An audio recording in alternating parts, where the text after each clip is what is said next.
Eto na nga mga chong, marami tayong basketball updates. Justin Brownlee, bakit nga ba excited sa quarterfinals kontra Meralco Bolts? Manila Clasico, possible na mangyari sa paparating na semifinals. As of now nga mga chong, ay nagawang makapag-advance ng Magnolia Hotshots sa quarterfinals matapos nilang talunin ang NLEX Road Warriors sa knockout game. Kaya naman, marami ang nagsasabi na maganda raw sakaling magtapat ang Barangay Ginebra at Magnolia Hotshots sa semifinal series. Para sa akin mga chong, ay isang magandang semifinals yan sakaling mangyayari. Dahil meron na ngang matagal na rivalry itong Barangay Ginebra at Magnolia Hotshots, lalong-lalo na yung kani-kanilang mga fans. Kaya naman, sakaling magtapat ang dalawang yan sa semifinals, ay paniguradong jam-pack ang loob ng game venue dahil matagal-tagal na nga nung huli silang magharap sa isang series. Match na match nga rin ang dalawang kupunan. Kaya naman, panalong-panalo rito yung fans ng dalawang kupunan dahil mahaba-haba nga ang best of 7 semifinal series.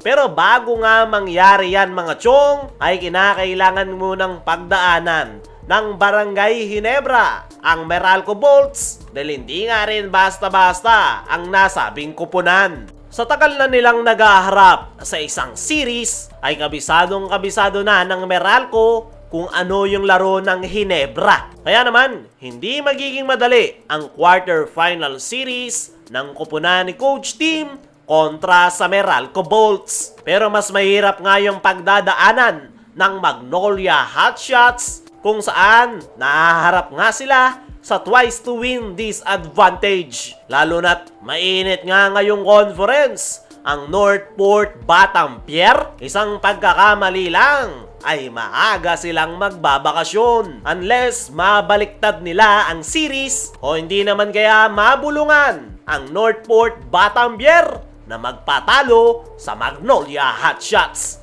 Pero para sa akin mga chong, sakaling magtapat itong Barangay Ginebra at Magnolia Hotshots sa isang best of 7 semifinal series, ay ang pinakapanalo dito ay ang mga fans ng Barangay Ginebra at Magnolia Hotshots. Dahil panigurado, exciting yung ipapakita ng dalawang kupunan at tuwing elimination nga lang sila palaging nag-aharap. Kaya kung sakaling matuloy ang Manila Clasico sa semifinals, ay paniguradong aabangan yan hindi lang ng mga fans ng Ginebra at Magnolia dahil napakaganda talaga ng rivalry ng dalawang kupunan. Para sa ating fearless prediction mga chong, ay malaki yung chance ng Ginebra na makapag-advance sa semifinals. Pagdating naman sa Magnolia Hotshots, ay as of now ay 50-50 yung kanilang kupunan. Dumako naman tayo dito sa kabilang balita.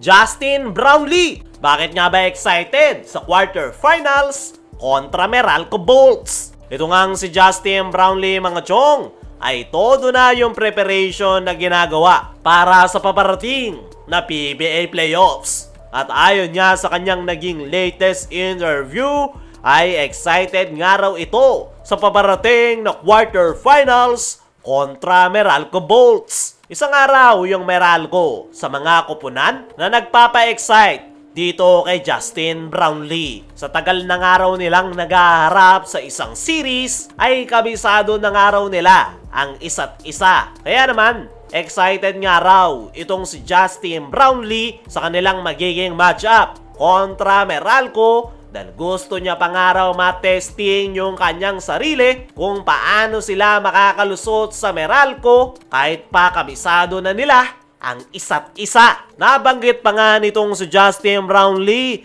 na hindi nga raw basta-basta ang Meralco Bolts. Kahit nagawa raw nila itong talunin last conference, ay hindi pa rin daw may itatanggi na isang title contender team ang nasabing kupunan. Kaya naman, kinakailangan nga raw nilang mag-ingat at napaka-importanteng araw ng paparating na Game 1. Dahil once nga raw na makuha yan, ay malaki na yung chance na makapag-a-advance sa semifinals. Dahil mabilis nga lang daw ang best of 3 quarterfinals. Kaya naman, ipinapangako nitong si Justin Brownlee na ibibigay niya ang kanyang best para muling matulungan ang kanyang koponan na Barangay Ginebra na makapag-advance at makuha yung kanilang main goal ngayong conference. Para sa akin mga chong, ay itong si Justin Brownlee ang isa sa pinakadapat abangan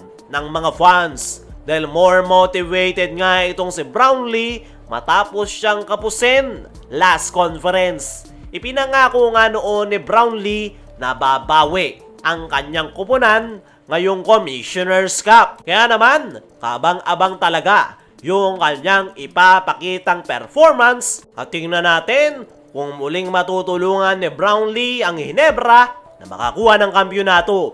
Kaya mga chong, ano ang masasabi nyo?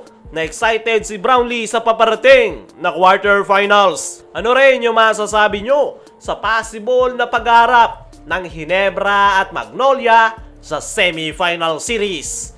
Comment mo lang dyan sa ibaba.